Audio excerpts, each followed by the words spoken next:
This is our Kubota L3540.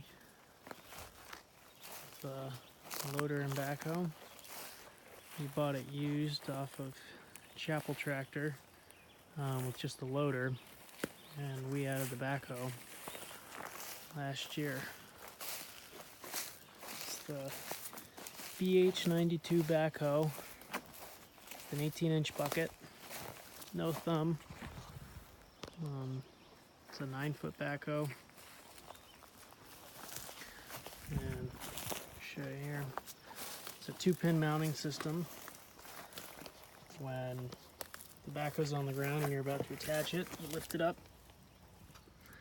and the bottom sits in that cradle on both sides, and you rock it forward until you can put the pins in. Separate seat for the backhoe.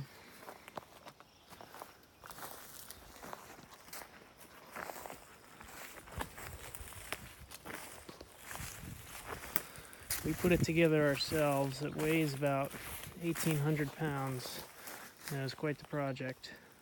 When you get them, they come in a crate, and the boom and the stick are not connected, nor the bucket. So we had to line the stick up with some straps in the loader, drive the pins in and hook up the lines, because they're capped off when it comes in the crate, so you can't hook it up until those are connected unless you want to drain your tractor. It runs off of the hydraulics in the rear here. It's a continuous flow, so just two disconnects. So when the tractor, normally the fluid is just circulating through it. When you add the backhoe becomes an extension of that. So there's constant flow going throughout the backhoe whenever the machine's on. R4 tires loaded in the rear. And the 724 loader. And skid steer quick disconnect bucket. And we also have a set of pallet forks for it.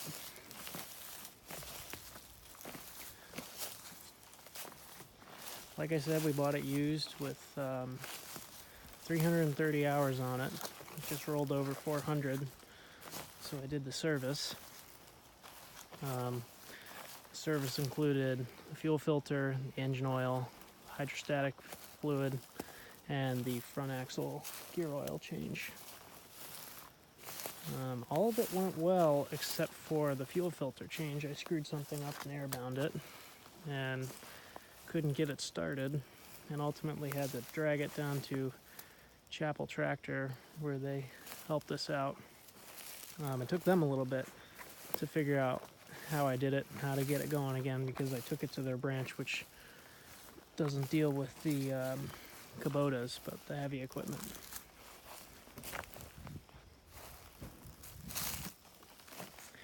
Show you the operator's station here.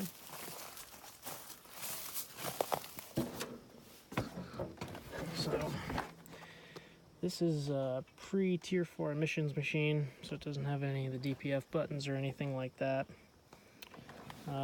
Hydrostatic transmission, so forward and reverse all in one, you don't have to shift. Your right and left brakes are connected in the back, so you can put them on.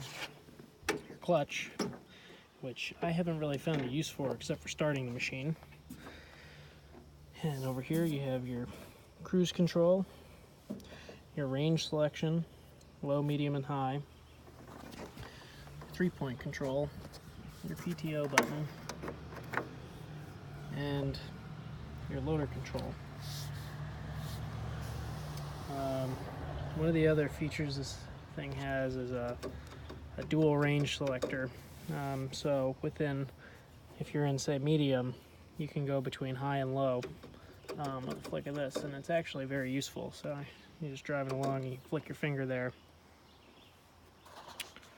There's not much else to see on this machine. Let's start it up.